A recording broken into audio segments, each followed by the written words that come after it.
అన్న ఎట్లా చూస్తా ఉన్నారు కేసీఆర్ని రావడానికి కావచ్చు? తెలంగాణ మొత్తం కూడా వెయిట్ చేస్తూ ఉంది. సంవత్సరాల కాలం తర్వాత కేసీఆర్ వస్తూ ఉన్నారు. మీరు కూడా అనేక విధాలుగా ప్రజల్ని చైతన్యవంతం చేస్తూ ఉన్నారు. ఈరోజు ఎట్లా ఉండబోతా ఉంది? ఖచ్చితంగా ఈరోజు కేసీఆర్ గారి రాక కోసము ఈరోజు ఆసరా అందుకున్నటువంటి అవ్వ కావచ్చు, కళ్యాణ లక్ష్మి అందుకున్నటువంటి చెల్లె కావచ్చు, మిషన్ భగీరథ నీళ్లు తాగినటువంటి మా నల్లగొండ బిడ్డలు కావచ్చు, కేసీఆర్ గారి రాకను, కేసీఆర్ గారి ప్రసంగము ఎప్పుడెప్పుడు అవుతుందా, కేసీఆర్ గారి రాక ఎప్పుడెప్పుడు జగిత్యాల గడ్డ మీద అడుగు పెడతారా అని వేలాది మంది ప్రజలు తెలంగాణనే కావచ్చు, 2 తెలుగు రాష్ట్రాల్లో ఉన్నటువంటి అనేక మంది రైతు పక్షపాతులు కావచ్చు, నిరుద్యోగులను మోసం చేసినటువంటి రేవంత్ రెడ్డికి ఈరోజు యాంటీగా ఉన్నటువంటి నిరుద్యోగులు కావచ్చు, వేలాది మంది ప్రజలు వెయిట్ చేస్తున్నారు. రాబోయే రోజుల్లో ఖచ్చితంగా ఈ తెలంగాణ గడ్డ మీద గులాబీ జెండా ఎగరబోతుంది. దానికి ఉదాహరణ ఈరోజు జీవన్ రెడ్డి లాంటి ఒక పెద్ద నాయకుడు, జీవన్ రెడ్డి లాంటి ఒక రైతుల పక్షపాతి అయినటువంటి జీవన్ రెడ్డి గారు ఈరోజు బీఆర్ఎస్ పార్టీలో జాయిన్ అవ్వడం దానికి బెస్ట్ ఎగ్జాంపుల్.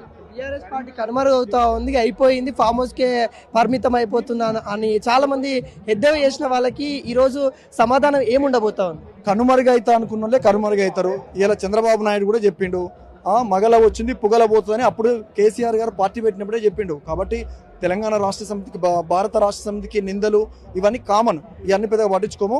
ఖచ్చితంగా రాబోయే రోజుల్లో ఈ తెలంగాణ గడ్డ మీద ఎన్నికలు ఎప్పుడు వస్తాయా, కారు గుర్తు మీద ఓటు వేయాలని ప్రజలు ఎదురు చూస్తున్నారు. ఎన్నికల కోసమే వెయిట్ చేస్తున్నారు. కేసీఆర్ గారి నాయకత్వంలో ఎప్పుడు కారు గుర్తు వస్తే అప్పుడు అది బ్యాలెట్ పేపర్ ఏదైనా ఖచ్చితంగా అది కారు గుర్తు మీద ప్రజలు ఓటు వేయడానికి సిద్ధంగా ఉన్నారు. రేవంత్ రెడ్డి చేస్తున్నటువంటి పరిపాలన మీద విసుగు చెంది ఆ పరిపాలన చూసి ఎక్కడికక్కడ ఒకవైపు హైదరాబాద్లో హైడ్రా కావచ్చు, మూసి సుందరీకరణ పేరుతోటి అటుపక్కన ఇటుపక్కన వాళ్ళ రియల్ ఎస్టేట్ వ్యాపారుల కోసం ఒకవైపు మూసి సుందరీకరణ కావచ్చు, ఇట్లా అనేక అంశాల పట్ల ప్రజలు చాలా విరక్తి చెంది ఉన్నారు. ఖచ్చితంగా రాబోయే రోజులలో కారు గుర్తు మీద ఓటు వేస్తారు. మళ్ళొకసారి కేసీఆర్ గారిని ముఖ్యమంత్రి చేస్తారు. అంటే ఏమంటారు అన్న, అంటే ప్రజలు ఏమంటారు? మీరు పాట ద్వారా అనేక విషయాలు చెప్తారు. ఈరోజు వాళ్ళ కోసం ఒక పాట అన్న.